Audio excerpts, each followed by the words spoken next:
हनी हम दिल के धड़कन भी हमसे नाराज हो गई।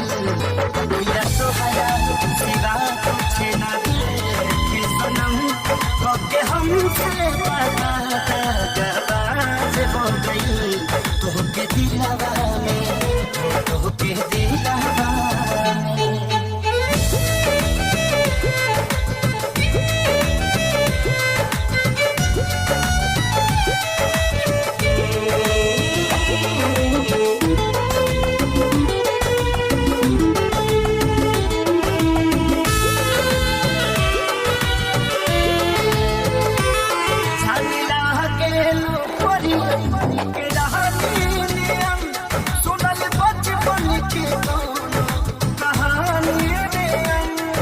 आप इस तरह से होश उड़ाया ना कीजिए, आप इस तरह से होश उड़ाया ना कीजिए, यूं बन सवर के सामने आया ना कीजिए।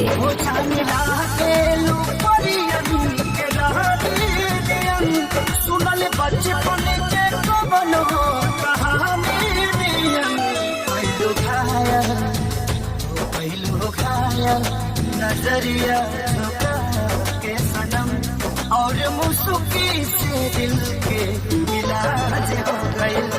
तोहके दिलवा में तोहके दिलवा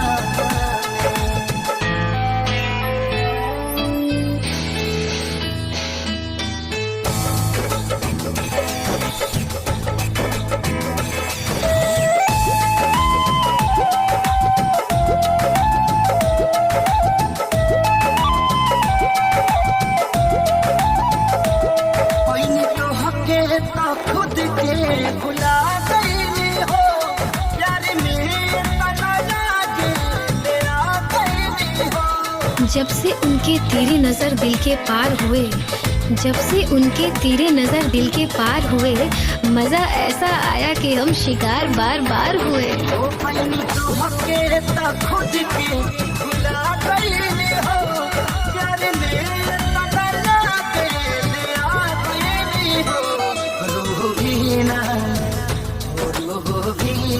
में तो हर पुकार लगा अब तो नस नस में तो राज हो गई।